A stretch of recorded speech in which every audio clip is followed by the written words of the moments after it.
जय जगन्नाथ बंधु माने नमस्ते भलरे थांतु समस्ते। सकाळु सकाळु पखाळ दिटा खाई आमे बाहर जाइथिलु सालेपुर स्थित साईश्वरी मंदिर। ए मंदिर सामने दहीबरा आलुदम स्टॉलटी पड़े जार स्वाद एकदम नियारा।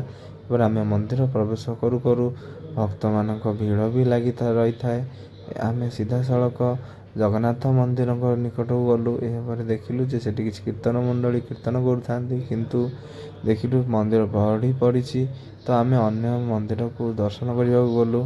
तो आमे आसी गलु रामक मंदिर तापरे तारिणी माँ मंदिर तापरे महादेव मंदिर। मुझे घंटी बाड़ी नमस्कार कर दो थाए और मामा टिके ग्रिल खोली नमस्कार कर दो थांती। यापर आमे आसी गलु जगन्नाथ मंदिर पहड़ी खोली जाई थाए और नीति भी सरी जाई थाए।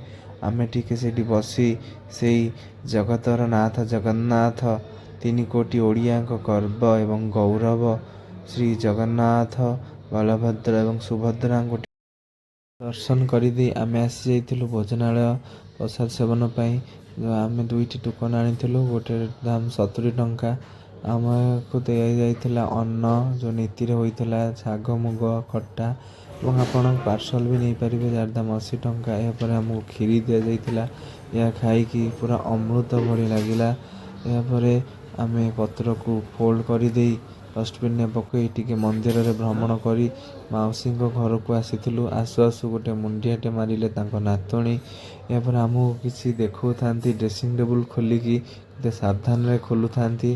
पर निज मुह टिके देखिले देखु देखु तांकर कौन इच्छा है काम घर काम टिके कले घर काम थकी जाई टिके बसी फोन रे कथा हेले कथा हौ हौ हठात टिके फोन रे खेचिले खेची मत कणे कणे चाहते कहीं मुझे वीडियो करूली बोली। यहाँ आम रानी देखा गलु रानी देखा करू करू आम विदाय समय सला तेणु आउ एक मुंडियाटे पकईले।